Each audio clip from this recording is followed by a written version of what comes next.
수술실의 무영등이 환자의 몸을 비추고 있었습니다. 10시간째 이어진 수술. 의사의 손이 갑자기 멈췄습니다. 선생님? 간호사가 걱정스럽게 물었지만 대답이 없었습니다. 수술용 마스크 위로 드러난 의사의 눈동자가 크게 떨리고 있었습니다. 그의 시선은 환자의 가슴에 못 박혀 있었습니다. 그곳에는 오래된 문신이 새겨져 있었습니다. 발행 글씨였지만 분명히 읽을 수 있었습니다. 2개의 이름과 2개의 생년월일. 그 중 하나는 바로 수술을 집도하고 있는 의사 자신의 이름이었습니다. 설마. 의사의 이마에서 땀이 한 줄기 흘러내렸습니다. 눈앞에 누워있는 사람은 단순한 노숙자가 아니었습니다. 32년 전 아직 갓난아기였던 자신을 두고 사라진 그 남자일지도 모릅니다. 주변의 의료진들은 집도의의 이상, 징후를 눈치채기 시작했습니다. 평소 냉정함으로 유명한 박진우 의사가 왜 동요하고 있는지 아무도 이유를 알 수 없었습니다. 자, 그럼 시간을 조금 되돌려 보겠습니다. 이 충격적인 순간에 이르기까지 대체 무슨 일이 있었던 걸까요? 3일 전 아침 서울대병원 응급실은 여느 때처럼 분주하게 돌아가고 있었습니다. 박진우는 그날도 새벽 6시에 병원에 도착했습니다. 32살의 그는 서울대병원 응급외과에서 가장 젊은 주치의였습니다. 동료들은 그를 천재 외과의라고 불렀지만 본인은 그런 평가에 관심이 없었습니다. 진우에게 의료는 사명이었습니다. 15년 전 그날부터 그의 인생은 모두 이 일에 바쳐졌습니다. 박 선생님, 안녕하세요. 젊은 레지던트가 인사를 건넸습니다. 진우는 가볍게 고개만 끄덕이고 차트 확인을 계속했습니다. 오늘도 일찍 나오셨네요. 레지던트가 말을 이었습니다. 진우는 고개를 들지 않은 채 대답했습니다. 환자는 기다려주지 않으니까요. 의국에 들어서자 이미 정대호 외과 과장이 앉아 있었습니다. 45살의 정 과장은 병원 경영을 최우선으로 생각하는 인물로 알려져 있었습니다.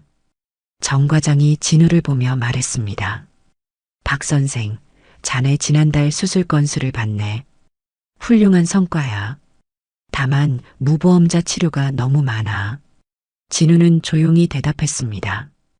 의사의 사명은 사람을 구하는 것입니다. 보험 유무는 상관없습니다. 정 과장이 눈살을 찌푸렸습니다. 이상론이군. 병원도 경영이 있어. 자선사업이 아니야. 두 사람 사이에 무거운 침묵이 흘렀습니다. 이런 대화는 처음이 아니었습니다. 진우의 휴대폰이 울렸습니다. 응급실에서 걸려온 전화였습니다. 박 선생님, 긴급입니다. 교통사고 중상자가 이송되어 왔습니다. 진우는 일어섰습니다. 정 과장과의 논쟁은 나중 일입니다. 응급처치실로 향하면서 진우의 머릿속에는 어머니의 얼굴이 떠올랐습니다. 미선이라는 이름의 따뜻한 여인이었습니다. 그녀 역시 교통사고로 목숨을 잃었습니다.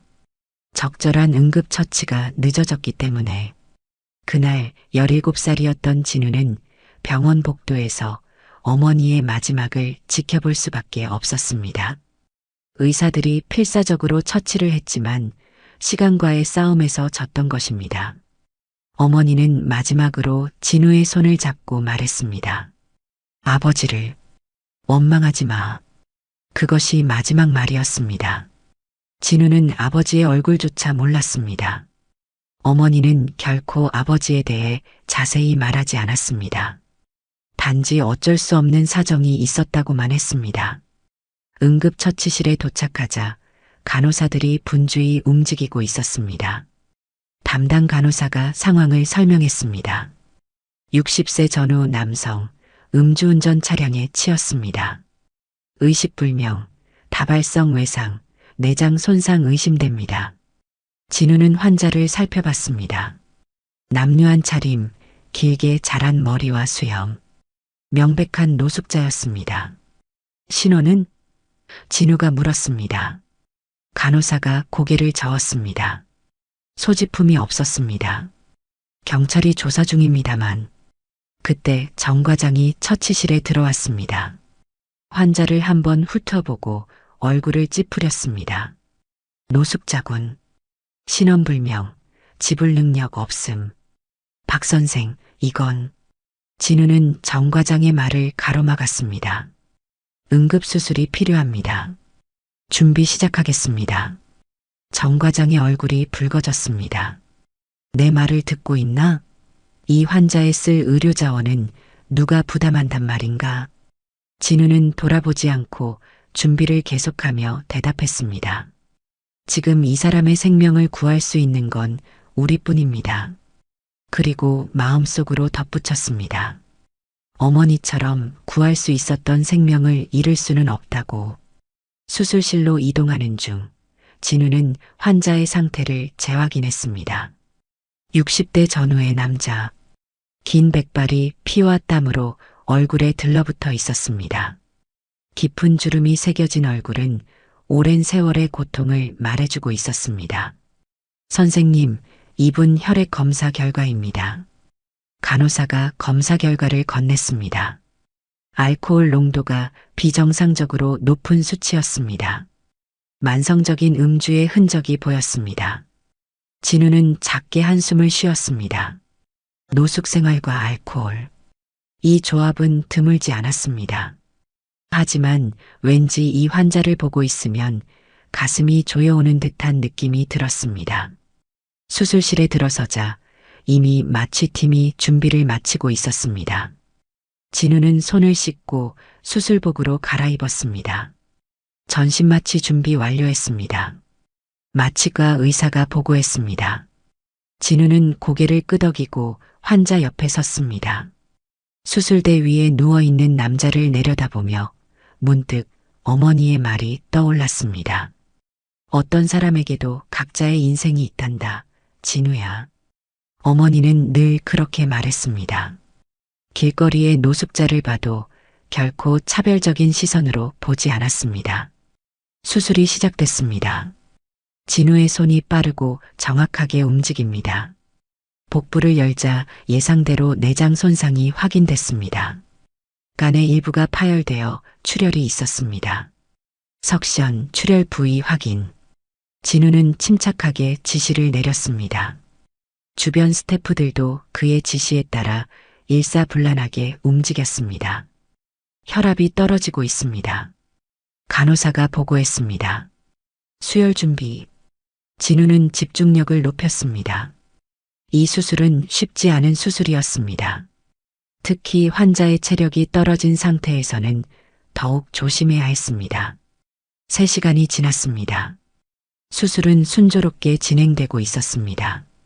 출혈 부위 처리도 끝나고 내장 봉합도 거의 완료되었습니다. 이제 거의 끝나가네요. 어시스트가 말했습니다. 그때 진우는 환자의 가슴에서 무언가를 발견했습니다. 왼쪽 가슴에 오래된 문신이 있었습니다. 색은 바랬지만 글자는 선명하게 읽을 수 있었습니다. 미선, 1964년 5월 15일. 진우의 손이 멈췄습니다. 미선. 그것은 어머니의 이름이었습니다. 그리고 그 날짜는 어머니의 생일이었습니다. 선생님? 어시스트의 목소리에 정신을 차렸습니다. 진우는 심호흡을 하고 작업을 재개했습니다. 하지만 마음은 크게 흔들리고 있었습니다. 문신에는 또 다른 이름이 있었습니다. 진우, 1993년 3월 12일. 그것은 틀림없이 자신의 이름과 생일이었습니다.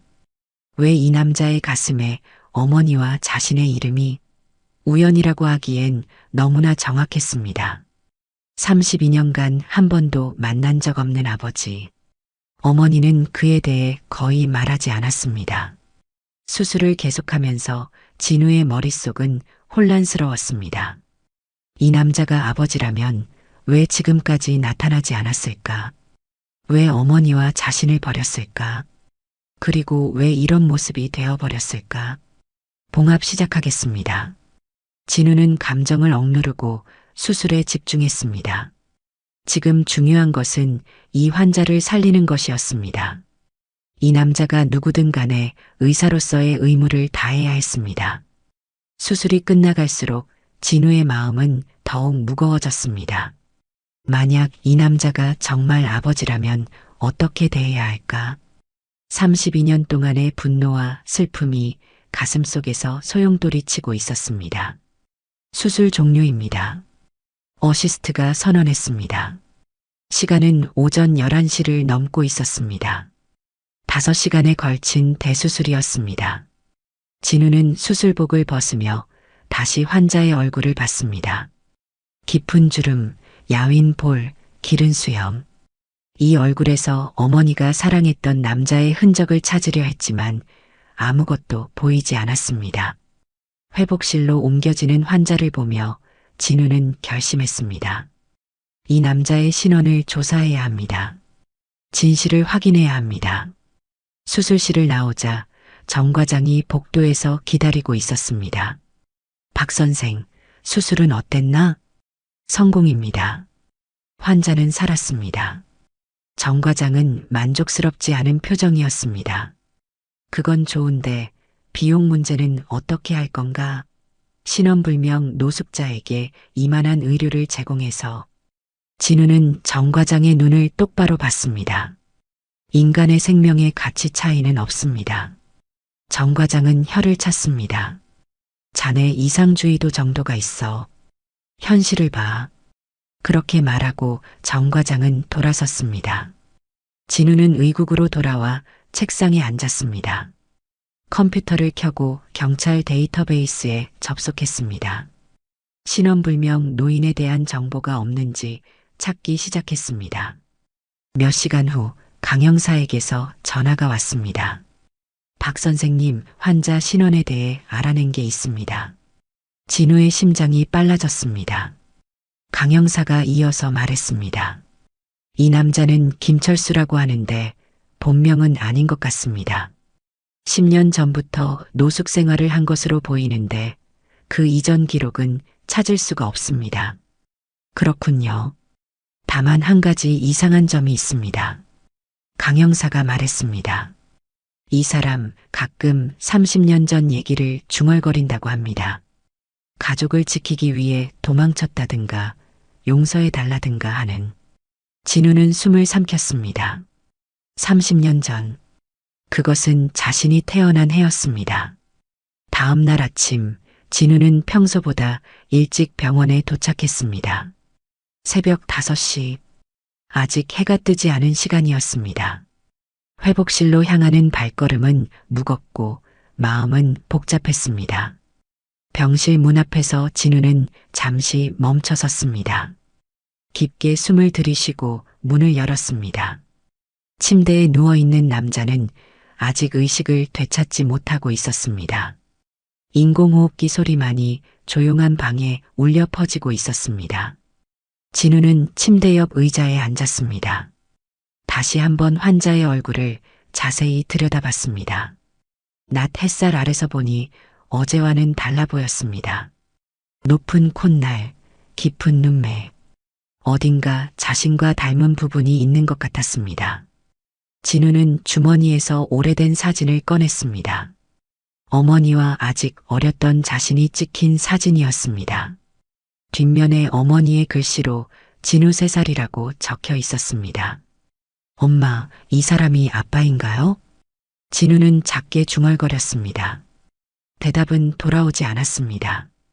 그때 문이 열리고 간호사가 들어왔습니다. 박 선생님, 일찍 오셨네요. 환자분 상태 보러 오신 건가요? 진우는 고개를 끄덕였습니다. 상태는 어떻습니까?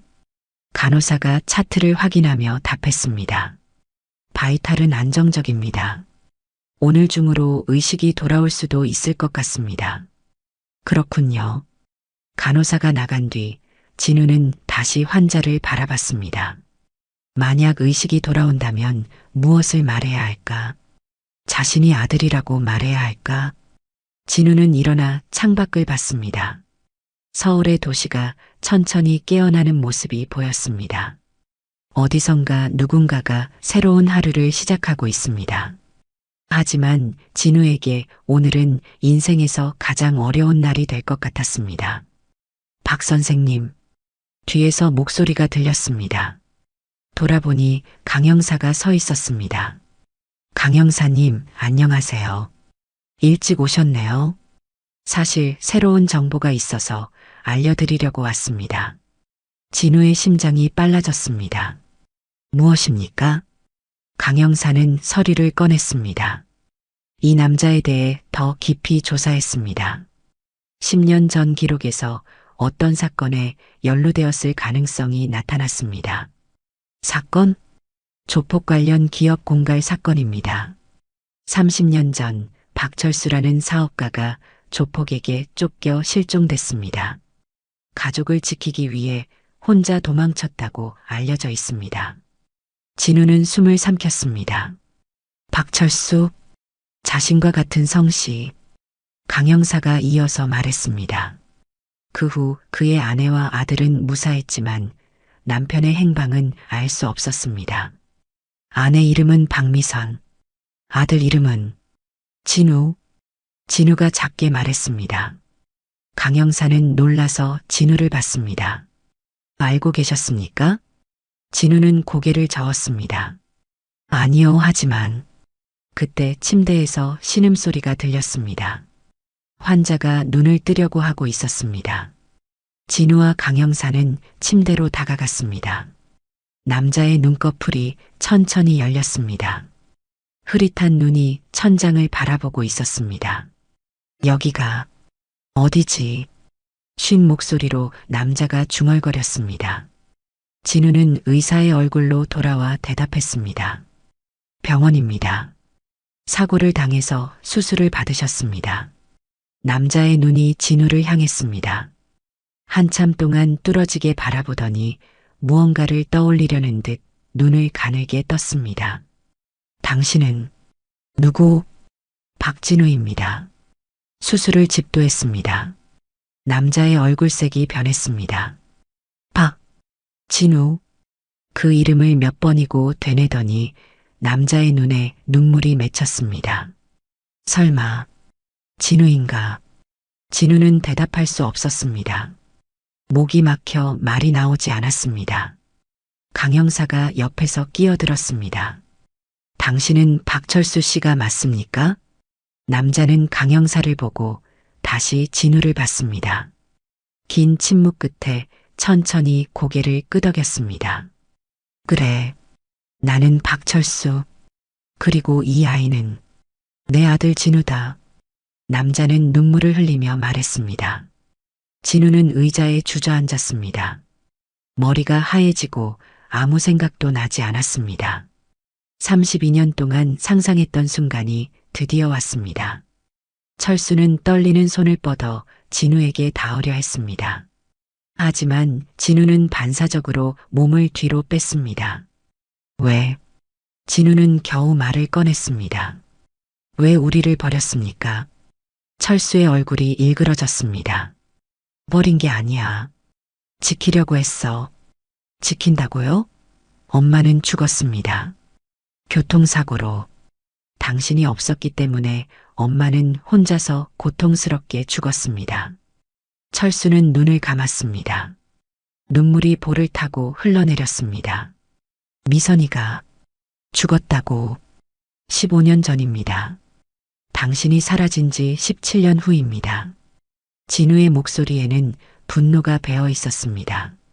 32년 동안의 분노와 슬픔이 한꺼번에 쏟아져 나올 것 같았습니다. 강 형사가 두 사람 사이에 끼어들었습니다. 진정하세요.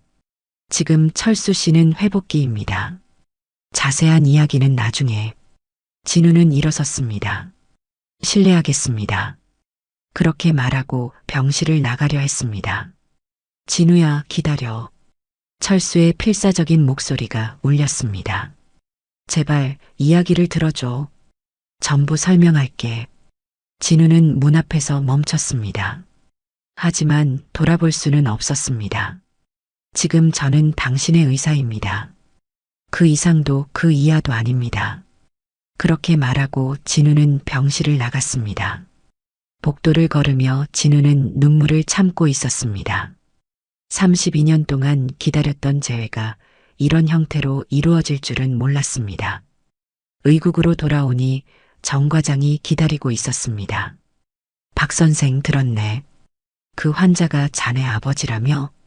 진우는 놀라서 정 과장을 봤습니다. 정 과장이 비웃듯 말했습니다. 병원 안의 소문은 빨라. 그래서 어떻게 할 건가? 가족이면 치료비는 자네가 내는 건가? 진우는 정 과장을 노려봤습니다. 그건 제 개인적인 문제입니다. 개인적인 문제? 자네 개인 문제가 병원 경영에 영향을 준다면 그건 더 이상 개인 문제가 아니야. 진우는 아무 말 없이 자신의 책상으로 갔습니다. 하지만 일에 집중할 수 없었습니다. 머릿속은 온통 아버지의 모습으로 가득했습니다. 그날 오후 진우는 병원 옥상에 있었습니다. 이곳은 그가 마음을 진정시키고 싶을 때 찾는 장소였습니다. 서울의 풍경을 내려다보며 어머니를 떠올리고 있었습니다. 미선은 따뜻한 어머니였습니다. 아버지가 없어도 결코 외로움을 느끼지 않도록 노력했습니다. 저녁은 반드시 함께 먹으며 학교 이야기를 들어주었습니다. 엄마, 아빠는 어떤 사람이었어요? 어릴 때 몇 번이고 물었습니다. 그럴 때마다 어머니는 슬픈 미소를 지으며 말했습니다. 착한 사람이었단다. 진우를 정말 사랑했어. 하지만 그 이상은 알려주지 않았습니다. 왜 떠났는지, 어디로 갔는지. 어머니는 끝까지 침묵했습니다. 옥상 문이 열리는 소리가 나서 돌아보니 이 목사가 서 있었습니다. 55세의 이 목사는 노숙자 지원 활동을 하는 사람이었습니다. 박 선생님이시죠? 이야기가 있어서 찾아왔습니다. 진우는 놀랐습니다. 이 목사님, 어떻게 저를? 이 목사가 다가와 말했습니다. 철수 씨한테 들었습니다. 아들이 여기서 의사를 한다고. 철수를 아십니까? 이 목사는 고개를 끄덕였습니다. 네, 10년 전부터 알고 있습니다. 제가 운영하는 쉼터에 가끔 왔었죠. 진우는 이 목사를 바라봤습니다. 아버지에 대해 알려주세요. 어떤 생활을 했는지. 이 목사는 망설이며 말하기 시작했습니다. 철수 씨는 참 특이한 분이었습니다. 교육받은 사람이라는 걸 금방 알 수 있었죠. 하지만 과거에 대해서는 전혀 말하지 않았습니다. 그래서요? 항상 가족 꿈을 꾼다고 했습니다. 잠꼬대로 아들 이름을 부르는 걸 여러 번 들었습니다. 진우야, 진우야 하고. 진우의 가슴이 아팠습니다. 이 목사가 계속했습니다. 어느 날 술에 취해 우는 걸 봤습니다. 가족을 지키기 위해 자신은 사라져야 했다고. 하지만 정말은 함께 있고 싶었다고. 왜 사라져야 했습니까? 이 목사는 고개를 저었습니다. 자세히는 모릅니다. 다만 누군가에게 쫓기고 있었던 것 같습니다. 가끔 겁에 질려 주위를 살피곤 했거든요. 진우는 난간에 기대어 하늘을 올려다봤습니다. 파란 하늘에 구름이 천천히 흘러가고 있었습니다. 선생님, 이 목사가 말했습니다. 철수 씨는 당신들을 사랑했습니다. 그것만은 확실합니다. 진우는 아무 대답도 할 수 없었습니다. 이 목사가 떠난 후 진우는 더 오랜 시간 옥상에 있었습니다. 해가 서쪽으로 기울기 시작할 때쯤 겨우 병실로 돌아갈 결심을 했습니다. 병실 앞에 도착하니 안에서 목소리가 들렸습니다. 문이 조금 열려 있어 안이 보였습니다. 철수가 침대에 누운 채 누군가와 전화하는 것처럼 보였습니다. 아니, 전화가 아니라 혼잣말을 하고 있었습니다. 미선아, 미안해. 진우를 혼자 두고. 나는 못난 남자야. 진우는 문 밖에서 귀를 기울였습니다. 철수가 계속했습니다. 그때 조폭들이 집에 온다는 소식을 듣고 너희들에게 해가 가기 전에 내가 사라지는 수밖에 없었어. 하지만 결국 너를 지키지 못했구나. 진우는 문을 열고 들어갔습니다. 철수는 놀라서 진우를 봤습니다. 얼마나 들었니? 충분히 들었습니다. 진우는 침대 옆 의자에 앉았습니다. 두 사람은 한동안 말없이 마주보고 있었습니다. 마침내 철수가 입을 열었습니다. 30년 전 나는 작은 회사를 운영하고 있었다. 순조롭게 성장해서 가족도 행복했지. 진우는 조용히 듣고 있었습니다. 하지만 욕심이 생겼다. 더 크게 만들고 싶어서 무리한 확장을 했다. 자금이 부족해서 수상한 곳에서 돈을 빌렸다. 그게 조폭이었어. 철수의 목소리가 떨렸습니다. 갚을 수 없게 되자 조폭은 가족을 해치겠다고 협박했다. 경찰에 신고해도 증거가 없어서 움직여주지 않았다. 도망치는 수밖에 없었어. 그래서 우리를 버렸다고요. 진우의 목소리는 차가웠습니다. 철수는 얼굴을 찡그렸습니다. 버린 게 아니야. 지키고 싶었어. 내가 사라지면 조폭도 너희들은 건드리지 않을 거라 생각했어. 하지만 엄마는 죽었습니다. 그 소식을 들었을 때 나는 철수는 말을 잇지 못했습니다. 눈물이 멈추지 않았습니다. 진우는 일어섰습니다. 충분합니다. 지금은 쉬세요. 진우야, 부탁이다. 용서해달라고는 말하지 않겠다. 하지만 미선이 묘해라도 가게 해줘. 진우는 멈춰섰습니다. 그리고 돌아보지 않고 말했습니다. 생각해 보겠습니다. 병실을 나와 진우는 복도를 걸었습니다. 여러 감정이 마음속에서 소용돌이쳤습니다. 분노, 슬픔, 혼란, 그리고 약간의 연민. 의국으로 돌아오니 책상 위에 봉투가 놓여 있었습니다. 안에는 오래된 사진 몇 장이 들어 있었습니다. 젊은 철수와 미선이 웃고 있는 사진. 아기 진우를 안고 있는 철수. 가족 셋이 공원에서 찍은 사진. 사진 뒤에 어머니 글씨로 적혀 있었습니다. 행복한 날들, 영원히 계속되기를. 진우는 사진을 가슴에 안았습니다. 그리고 처음으로 소리내어 울었습니다. 32년 동안의 눈물이 끝없이 쏟아졌습니다. 그날 밤 진우는 병원에 머물기로 했습니다. 철수의 상태를 지켜볼 필요가 있었기 때문입니다. 아니, 사실은 아버지에 대해 더 알고 싶었는지도 모릅니다. 한밤중 진우는 철수의 병실을 들여다봤습니다. 철수는 자고 있었지만 고통스러운 표정이었습니다. 악몽을 꾸는지 가끔 신음했습니다. 용서해줘. 미선아. 진우야.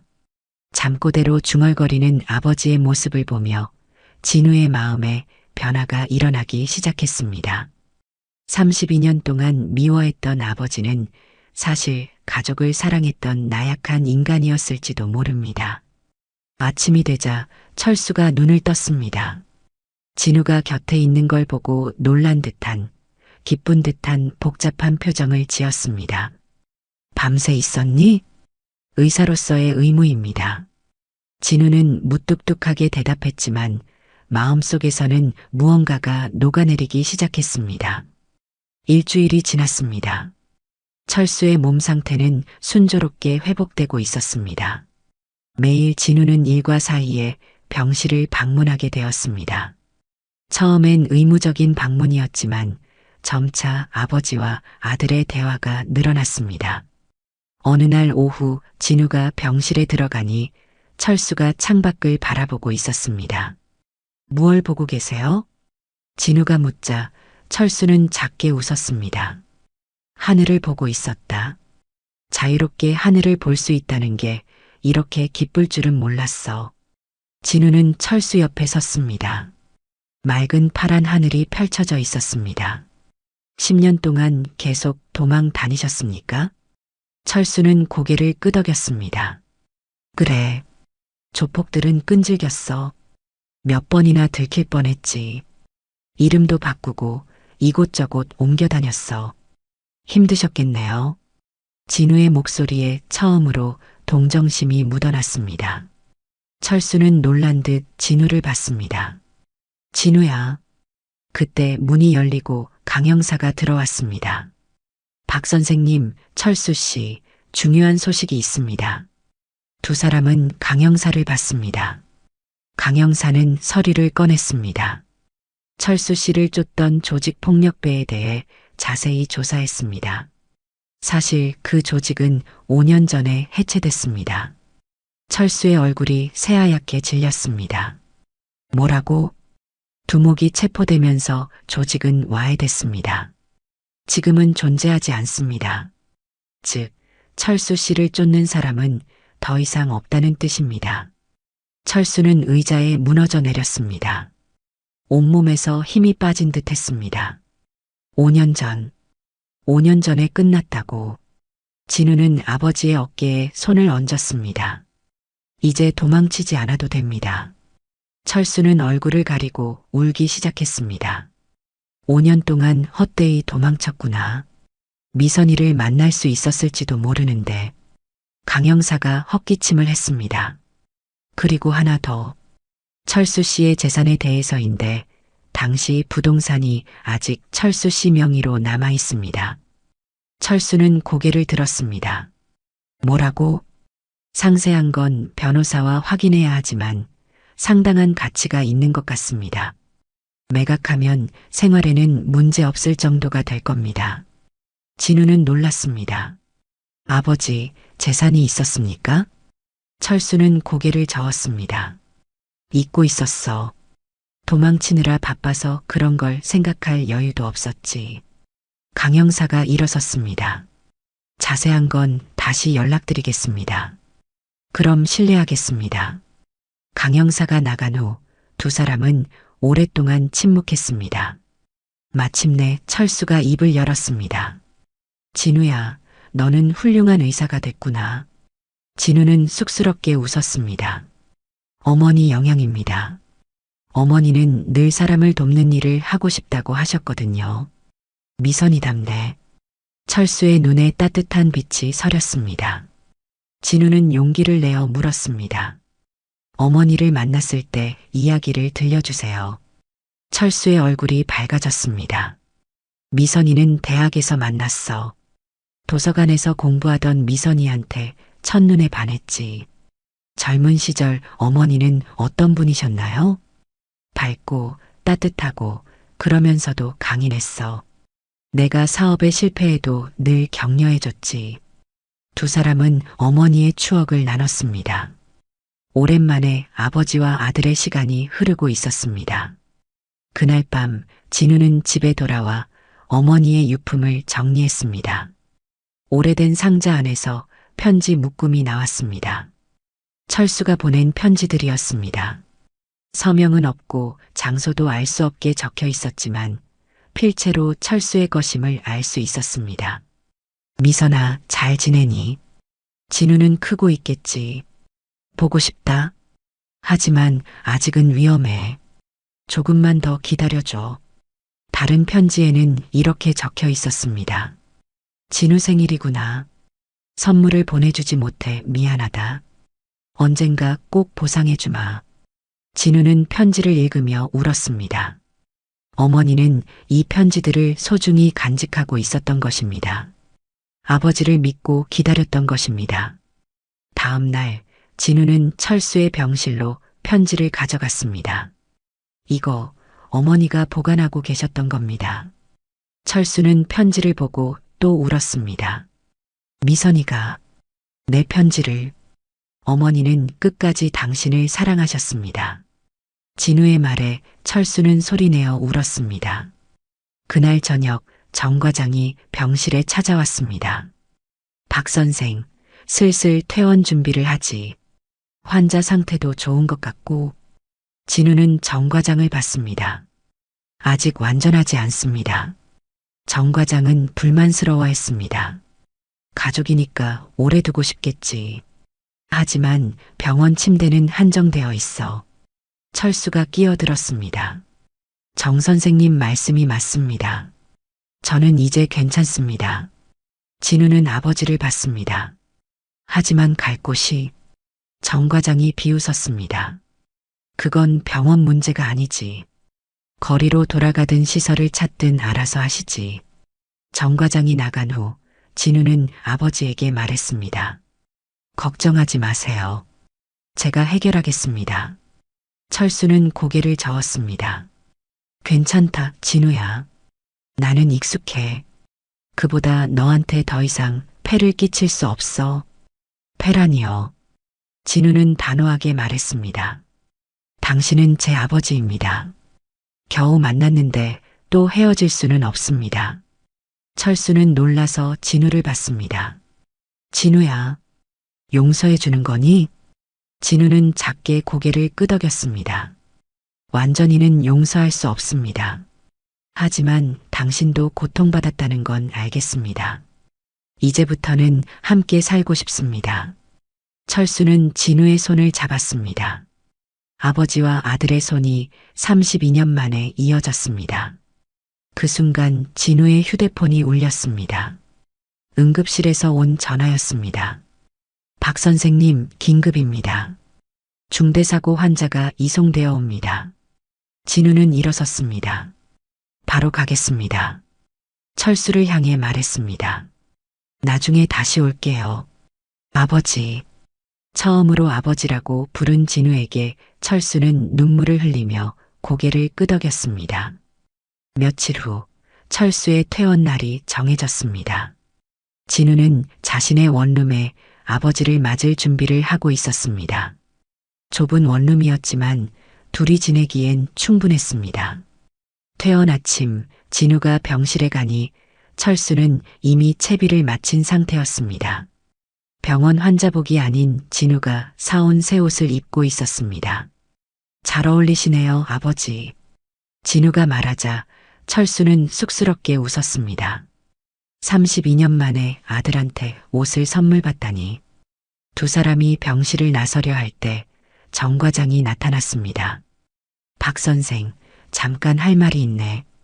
진우는 철수에게 먼저 가라고 하고 정 과장과 남았습니다. 정 과장은 진지한 표정으로 말했습니다. 자네 아버지 치료비 말이야. 결국 누가 내는 건가? 제가 내겠습니다. 진우는 단호하게 대답했습니다. 정 과장이 비웃듯 말했습니다. 그래. 그럼 됐어. 다만 앞으로는 사적인 일을 병원에 끌어들이지 말게. 진우는 아무 말 없이 정 과장 옆을 지나갔습니다. 병원 현관에서 철수가 기다리고 있었습니다. 바깥 햇살을 받은 아버지의 모습은 처음 만났을 때와는 완전히 달랐습니다. 자, 집으로 가시죠. 진우가 말하자 철수의 눈에 눈물이 맺혔습니다. 집이 있다니 꿈만 같구나. 두 사람은 걷기 시작했습니다. 도중에 철수가 멈춰서서 말했습니다. 진우야, 부탁이 하나 있다. 뭔데요? 미선이 산소에 가고 싶다. 진우는 고개를 끄덕였습니다. 물론이죠. 가시죠. 묘지로 가는 길, 철수는 내내 침묵했습니다. 긴장하고 있는 게 느껴졌습니다. 32년 만에 아내를 만나는 것입니다. 비록 무덤이지만 묘지에 도착하자 진우는 아버지를 미선의 묘 앞으로 안내했습니다. 깨끗이 관리된 묘비에 박미선이라는 이름이 새겨져 있었습니다. 철수는 무덤 앞에 무릎을 꿇었습니다. 미선아, 왔어. 그 목소리는 떨리고 있었습니다. 늦어서 미안해. 지키겠다고 약속했는데 못 지켰어. 진우를 혼자 두고. 정말 미안해. 진우도 철수 옆에 무릎을 꿇었습니다. 엄마, 아버지가 돌아오셨어요. 드디어 셋이 모였네요. 바람이 불어벗 꽃잎이 날려왔습니다. 마치 미선이 기뻐하는 것 같았습니다. 철수는 묘비에 손을 대고 오랫동안 기도했습니다. 그리고 천천히 일어섰습니다. 미선이한테 약속했어. 진우를 행복하게 해주겠다고.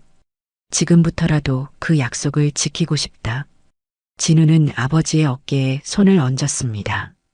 이미 충분히 행복해요. 아버지가 계셔주는 것만으로도 두 사람은 묘지를 떠나 진우의 원룸으로 향했습니다. 원룸에 도착하자 철수는 좁은 방을 둘러봤습니다. 여기서 혼자 살았구나. 네. 병원에서 가까워서 편해요. 진우는 아버지를 위해 이불을 깔았습니다. 아버지는 침대 쓰세요. 저는 바닥에서 자도 괜찮습니다. 철수는 고개를 저었습니다. 아니야, 내가 바닥에서 자마. 노숙 생활에 비하면 여긴 천국이야. 그날 밤 두 사람은 오랜만에 함께 저녁을 먹었습니다. 진우가 만든 간단한 요리였지만 철수는 눈물을 흘리며 먹었습니다. 아들이 해준 밥을 먹을 수 있다니. 식사 후 두 사람은 차를 마시며 이야기했습니다. 철수가 말했습니다. 진우야, 내 재산 말인데 전부 너한테 넘기고 싶다. 진우는 놀랐습니다. 그런 건 필요 없어요. 아니야, 이건 미선이와 너에 대한 속죄야. 그리고 나한테는 시간이 얼마 남지 않았어. 진우는 아버지를 바라봤습니다. 무슨 말씀이세요? 철수는 쓴웃음을 지었습니다. 오랜 노숙 생활과 알코올로 몸이 망가졌어. 신장도 간도 나빠. 의사인 내가 더 잘 알겠지. 진우는 아버지의 얼굴을 들여다봤습니다. 확실히 안색이 좋지 않았습니다. 검사 결과도 좋지 않았습니다. 치료하면 철수는 고개를 저었습니다. 이제 됐어. 너를 만났고 미선이 산소도 갔어. 이제 충분해. 그런 말하지 마세요. 진우는 소리쳤습니다. 겨우 만났는데 또 떠나신다는 건 싫어요. 철수는 진우의 머리를 쓰다듬었습니다. 어릴 때 한 번도 받아보지 못했던 손길이었습니다. 진우야, 넌 강한 아이야. 내가 없어도 잘 살아갈 수 있어. 그리고 난 이제 도망치지 않아. 남은 시간 내내 내 곁에 있을게. 진우는 아버지를 껴안았습니다. 32년 동안의 그리움과 외로움이 한꺼번에 쏟아져 나왔습니다. 다음 날 아침 진우는 병원에 출근하기 전에 아버지를 위해 아침밥을 차렸습니다. 오늘은 푹 쉬세요.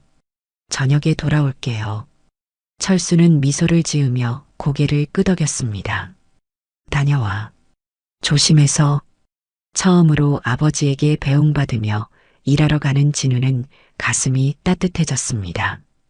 병원에서 일하는 중에도 아버지가 신경 쓰였습니다. 점심시간에 전화를 하니 철수는 건강한 목소리로 대답했습니다. 괜찮아.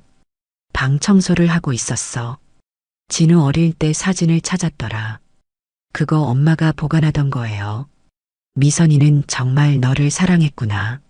저녁 진우가 원룸에 돌아오니 방은 깨끗이 정돈되어 있었습니다. 테이블 위에는 손수 만든 저녁상이 차려져 있었습니다. 아버지, 이건 오랜만에 만들어 봤어. 맛은 보장 못하지만 진우는 요리를 먹고 놀랐습니다. 정말 맛있었던 것입니다.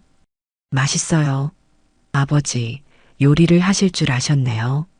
철수는 쑥스럽게 웃었습니다. 미선이한테 배웠어. 내가 태어났을 때 도움이 될까 해서. 두 사람은 즐겁게 식사를 했습니다. 마치 잃어버린 32년을 되찾는 것처럼. 그날 밤 철수가 말했습니다. 진우야, 내일 병원에서 검사를 받아도 될까? 진우는 고개를 끄덕였습니다. 물론이죠. 제가 담당하겠습니다. 하지만 마음속으로는 불안이 커지고 있었습니다. 아버지의 건강 상태는 생각보다 심각할지도 모릅니다. 하지만 지금은 함께 있을 수 있는 시간을 소중히 하고 싶었습니다. 검사 결과는 진우의 예상을 훨씬 넘어 심각했습니다. 만성신부전, 간경화, 그리고 폐의 그림자가 발견되었습니다. 오랜 세월의 가혹한 생활이 철수의 몸을 갉아먹고 있었던 것입니다. 진우는 검사 결과를 보며 손이 떨렸습니다. 의사로서의 경험으로 아버지에게 남은 시간이 길지 않다는 것을 알 수 있었습니다. 얼마나 남았지? 철수가 조용히 물었습니다. 진우는 대답하기 어려웠습니다. 의사로서 환자에게 진실을 말해야 할까? 아들로서 아버지에게 희망을 주어야 할까? 정확히는 모르겠습니다. 하지만 치료를 받으면 철수는 진우의 손을 잡았습니다. 거짓말은 필요 없어. 나도 알아. 길어야 반년, 짧으면 석 달. 진우는 눈물을 참았습니다. 겨우 만났는데. 그래서 더욱 남은 시간을 소중히 하고 싶어? 철수는 평온하게 웃었습니다. 그날부터 진우는 일정을 조정해 최대한 아버지와 시간을 보내려 했습니다. 병원 동료들도 사정을 알고 협조해 주었습니다. 어느 날 저녁 두 사람은 한강변을 산책하고 있었습니다. 석양이 강물을 황금빛으로 물들이고 있었습니다. 진우야, 내가 태어났을 때 나는 세상에서 가장 행복한 사람이었어. 철수가 갑자기 말했습니다. 작은 손을 잡고 절대 이 아이를 지키겠다고 맹세했지. 하지만 결국 지키지 못했어. 진우는 아버지 옆을 걸으며 말했습니다. 아버지는 충분히 지켜주셨어요. 떨어져 있어도 사랑해 주셨다는 걸 알아요. 철수는 멈춰서서 강을 바라봤습니다. 미선이가 보고 싶다. 그 목소리는 너무나 작고 슬펐습니다. 며칠 후 철수의 상태가 급격히 나빠졌습니다. 각혈을 하며 응급입원하게 되었습니다. 진우는 아버지 침대 옆을 떠나지 않았습니다. 정 과장도 이번엔 아무 말을 하지 않았습니다. 진우야. 철수가 약한 목소리로 불렀습니다. 네, 아버지. 내가 죽으면 미선이 옆에 묻어줘. 진우는 아버지의 손을 꽉 잡았습니다. 그럼 말하지 마세요. 아직 괜찮아요. 철수는 고개를 저었습니다. 이제 오래 못 가. 느껴져. 그리고 베개 밑에서 봉투를 꺼냈습니다. 이걸 너한테 주고 싶었어. 안에는 낡은 노트가 들어 있었습니다. 펼쳐보니 철수의 일기였습니다. 진우가 태어난 날부터 매일같이 적혀 있었습니다. 처음 걸었다, 처음으로 아빠라고 불렀다, 유치원 입학식. 모든 페이지에 진우에 대한 사랑이 넘쳐났습니다. 도망치는 중에도 계속 가지고 있었어. 내 성장을 상상하며 매일 썼지. 진우는 일기를 읽으며 눈물이 멈추지 않았습니다. 아버지, 계속 저를 생각하고 계셨군요. 매일 너를 생각했어. 아무리 힘들어도 내가 있어서 살 수 있었어. 그날 밤 철수의 의식이 흐려지기 시작했습니다. 미선아, 보이니? 데리러 왔구나. 헛소리를 하며 철수는 무언가를 잡으려 손을 뻗었습니다. 진우는 아버지의 손을 잡고 말했습니다. 아버지, 저예요. 진우예요. 철수는 희미하게 눈을 떴습니다. 진우야, 여기 있구나. 곁에 있어요. 고마워. 너를 만나서 정말 다행이야. 새벽녘 철수의 의식이 갑자기 또렷해졌습니다. 마지막 힘을 짜내는 것 같았습니다. 진우야, 마지막으로 부탁이 하나 있어. 뭐든지 말씀하세요. 내 대신 누군가를 구해줘. 내가 구하지 못한 생명을 내가 구해줘. 진우는 고개를 끄덕였습니다. 약속할게요. 의사로서 한 명이라도 더 많은 생명을 구할게요. 철수는 만족스럽게 웃었습니다. 그 말을 들으니 안심이야. 그리고 창밖을 봤습니다. 아침 해가 떠오르고 있었습니다. 아름다운 아침이구나. 미선이를 처음 만난 날도 이런 아침이었어. 철수는 눈을 감았습니다. 평온한 얼굴로 잠들듯이 숨을 거두었습니다. 진우는 아버지의 몸을 안고 소리내어 울었습니다. 단 몇 개월의 재회였지만 32년 동안의 사랑을 느낄 수 있었습니다. 장례식은 조촐했습니다. 하지만 이목사를 비롯해 철수를 알던 사람들이 모여주었습니다. 모두 철수의 편안한 얼굴을 보며 구원받은 듯한 표정을 지었습니다. 진우는 아버지를 어머니 옆에 묻었습니다. 묘비에는 새로 박철수라는 이름이 새겨졌습니다. 32년 만에 가족 셋이 모인 것입니다. 무덤 앞에서 진우는 맹세했습니다. 아버지, 어머니, 저는 의사로서 계속 사람들의 생명을 구하겠습니다. 그것이 두 분께 드리는 보답입니다. 바람이 불어버 꽃잎이 날렸습니다. 마치 부모님이 기뻐하는 것 같았습니다. 몇 달 후 진우는 병원에서 바쁘게 일하고 있었습니다. 철수가 남긴 재산으로 무보험 환자를 위한 기금을 설립했습니다. 어느 날 응급실에 노숙자가 실려왔습니다. 진우는 그 환자를 보며 아버지의 모습을 떠올렸습니다. 괜찮습니다. 꼭 살려드릴게요. 진우는 따뜻하게 말하고 수술 준비를 시작했습니다.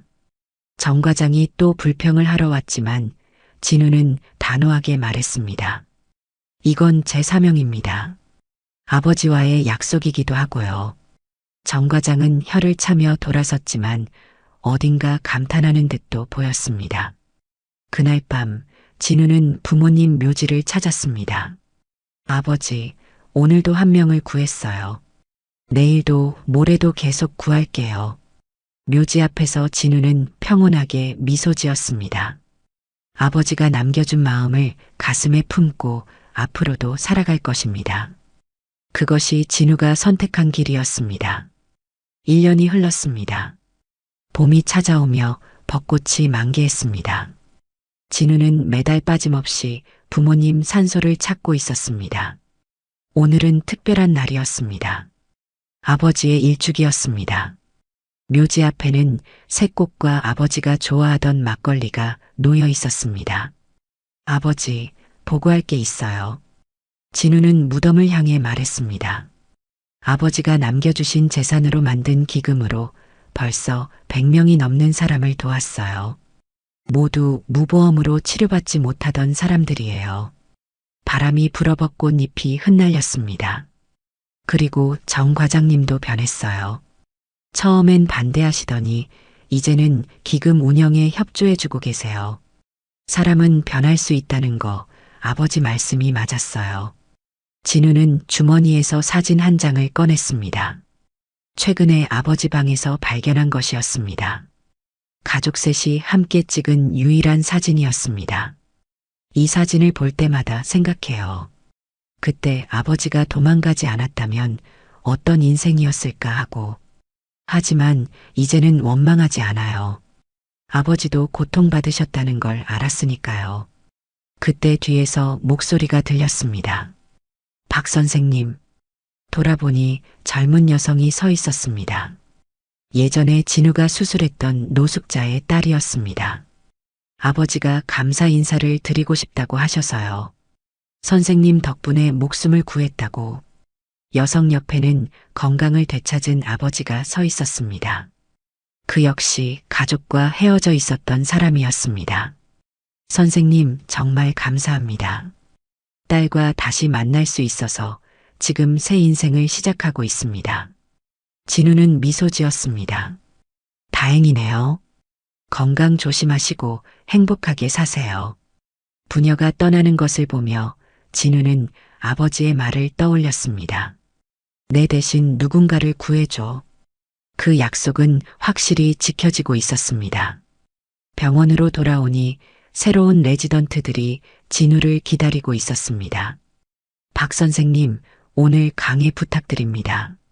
진우는 고개를 끄덕이고 강의실로 향했습니다. 오늘의 주제는 의사의 사명이었습니다. 여러분, 의사의 일은 단순히 병을 고치는 것만이 아닙니다. 진우는 젊은 의사들을 둘러보며 말했습니다. 환자의 인생에 함께하고 희망을 주는 것도 중요한 일입니다. 모든 사람에게는 각자의 이야기가 있습니다. 그것을 이해하려는 마음이 필요합니다. 레지던트 한 명이 질문했습니다.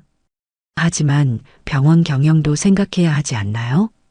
진우는 미소 지었습니다. 예전에 자신과 같은 말을 하고 있었습니다. 물론 현실도 중요합니다. 하지만 생명의 가치에 차별은 없습니다. 돈이 있든 없든 모든 사람에게는 살 권리가 있습니다. 강의가 끝난 후 진우는 자신의 진료실로 돌아왔습니다. 책상 위에는 아버지 사진이 놓여 있었습니다. 아버지, 저는 매일 당신의 가르침을 실천하고 있어요. 그때 응급실에서 연락이 왔습니다. 박 선생님, 교통사고 중상자입니다. 신원불명, 노숙자로 보입니다. 진우는 즉시 일어섰습니다. 지금 갑니다. 수술실로 향하며 진우는 아버지와 처음 만났던 날을 떠올렸습니다. 그날 신원불명 노숙자를 구한 것이 인생을 크게 바꿨습니다. 수술실에 들어서니 이미 준비가 완료되어 있었습니다. 환자는 60대 남성이었습니다. 아버지와 비슷한 나이였습니다. 시작합니다. 진우는 집중해서 수술에 들어갔습니다. 몇 시간에 걸친 대수술이었지만 무사히 성공했습니다. 수술 후 진우는 환자의 가족을 찾았습니다. 마침내 멀리 사는 아들을 찾을 수 있었습니다. 아버지가 살아계신다고요? 전화 너머로 아들은 울며 말했습니다. 10년 동안 연락이 끊겼다고 했습니다. 네, 생명은 구했습니다. 지금 회복 중입니다. 진우는 따뜻하게 전했습니다. 그리고 부자의 재회를 도왔습니다. 며칠 후 의식을 되찾은 환자와 아들이 눈물의 재회를 했습니다. 진우는 그 광경을 보며 아버지와의 재회를 떠올렸습니다. 감사합니다, 선생님. 아들이 깊이 고개를 숙였습니다. 아버지를 살려주셔서 정말 감사합니다. 진우는 고개를 저었습니다. 이게 제 일입니다. 그리고 약속이기도 하고요. 그날 밤 진우는 오랜만에 아버지가 살았던 원룸을 찾았습니다. 지금은 진우 소유지만 그대로 보존하고 있었습니다. 방에는 아버지가 쓴 일기가 그대로 남아 있었습니다. 마지막 페이지를 펼치니 이렇게 적혀 있었습니다. 진우에게 만약 이걸 읽고 있다면 나는 이미 이 세상에 없겠지. 하지만 너 안에 내가 살아있을 거야. 내가 구하는 모든 생명 속에 내 마음도 살아있어. 그게 진짜 내 생명이야. 사랑한다. 영원히. 진우는 일기를 가슴에 안았습니다. 눈물이 흘렀지만 슬픔의 눈물은 아니었습니다. 창밖을 보니 밤하늘에 별이 빛나고 있었습니다. 어딘가에서 아버지와 어머니가 지켜보고 있을 것 같았습니다. 진우는 결심을 새롭게 했습니다. 앞으로도 한 명이라도 더 많은 생명을 구할 것입니다. 그것이 부모님께 드리는 최고의 보답이자 자신이 사는 의미입니다. 다음 날 아침, 진우는 평소처럼 병원에 출근했습니다. 응급실에는 오늘도 많은 환자들이 실려오고 있습니다. 안녕하세요, 박 선생님. 간호사들이 인사했습니다. 진우는 밝게 대답했습니다. 안녕하세요. 오늘도 열심히 해봅시다. 그리고 마음속으로 중얼거렸습니다. 아버지, 어머니, 오늘도 누군가를 구할게요. 지켜봐 주세요. 벚꽃잎이 병원 창문 너머로 보였습니다. 생명은 순환하고 마음은 이어집니다. 진우는 그 순환 속에서 오늘도 살아갑니다. 이것은 32년의 시간을 넘어 재회한 부자의 이야기. 짧은 시간이었지만 영원한 사랑을 확인한 두 사람의 기록. 그리고 그 마음을 이어받아 새로운 미래를 만들어가는 아들의 이야기입니다. 누구에게나 각자의 인생이 있고 각자의 이야기가 있습니다.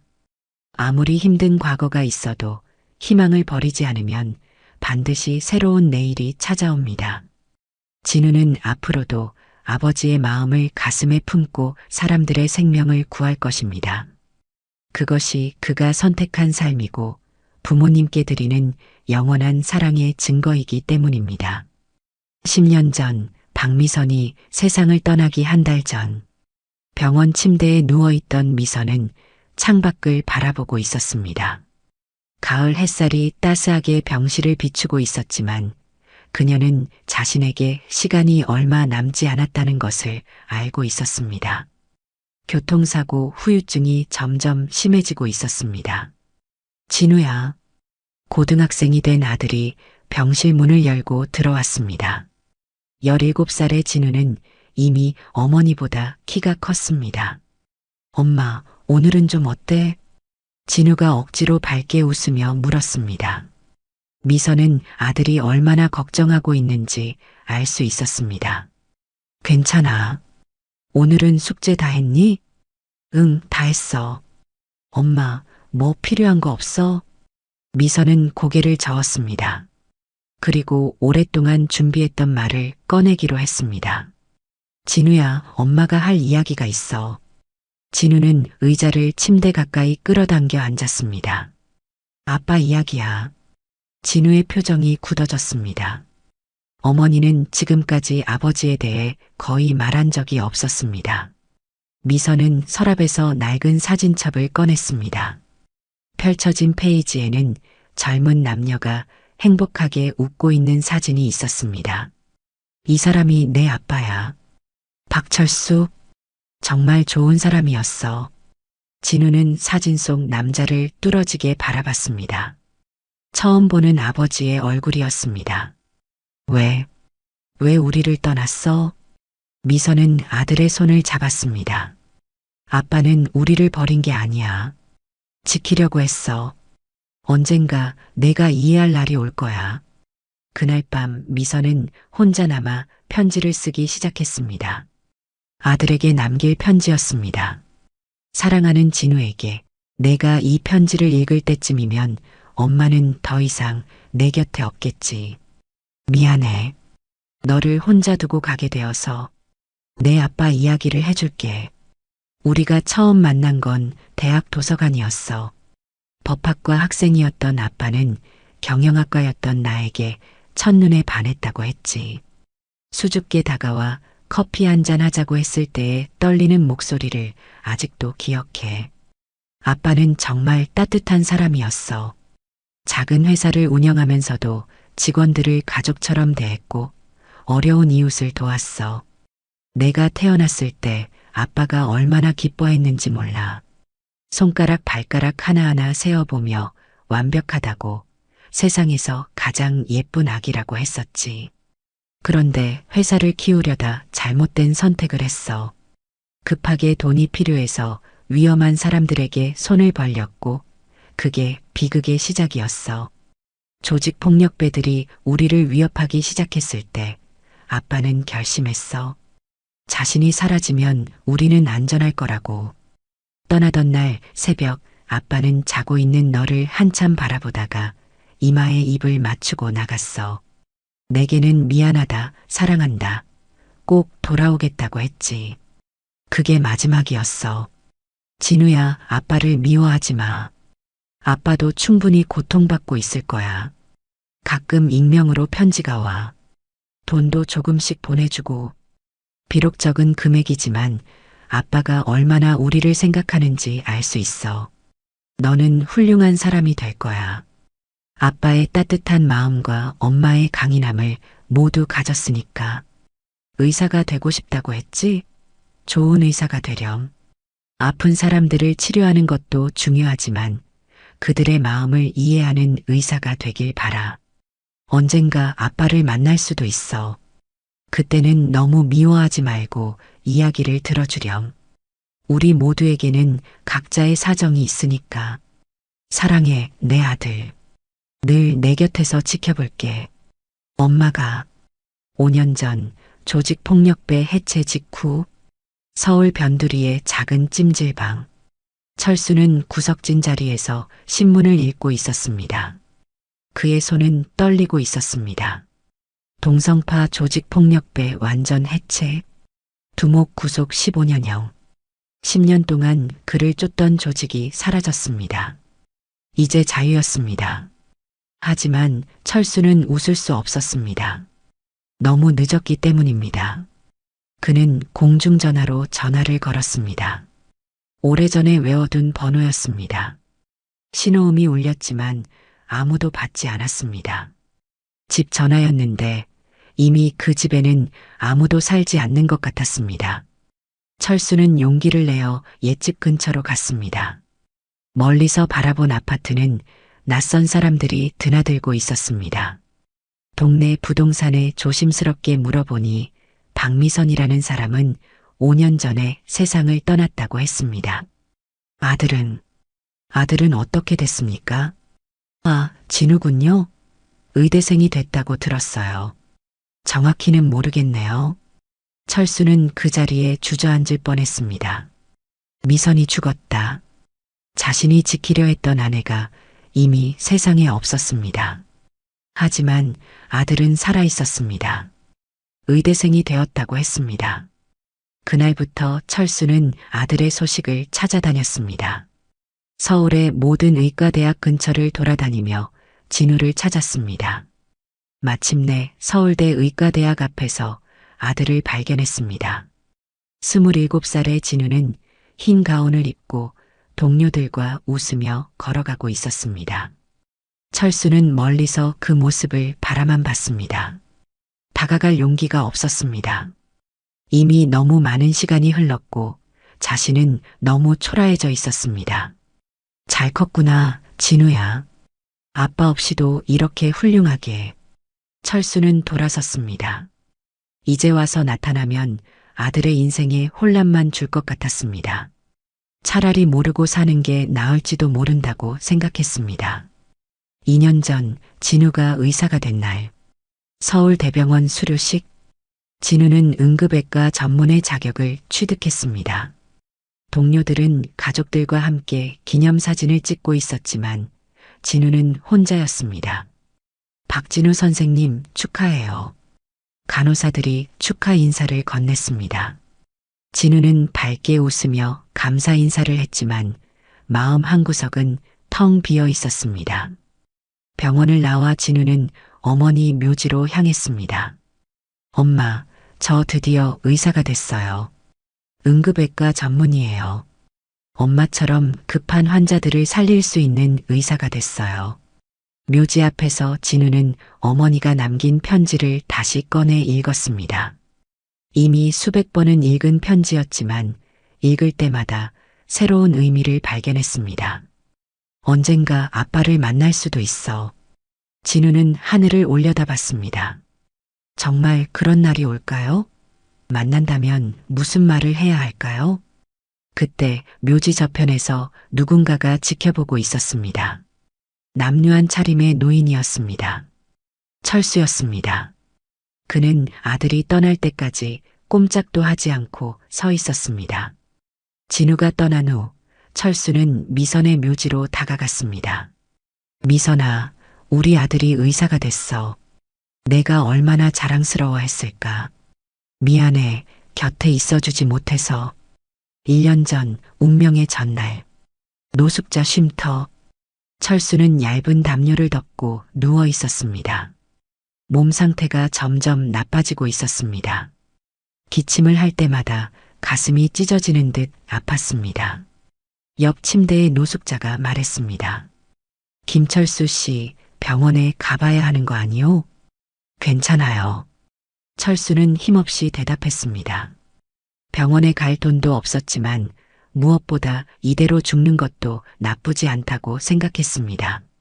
미선 곁으로 가는 것이니까. 그날 밤 철수는 꿈을 꿨습니다. 젊은 시절의 미선이 나타나 말했습니다. 아직 아니에요. 진우를 만나야 해요. 하지만 나는 자격이. 진우도 당신을 기다리고 있어요. 용기를 내세요. 꿈에서 깨어난 철수는 눈물을 흘렸습니다. 정말 아들을 만날 수 있을까요? 용서받을 수 있을까요? 다음 날 철수는 쉼터를 나와 거리를 걷고 있었습니다.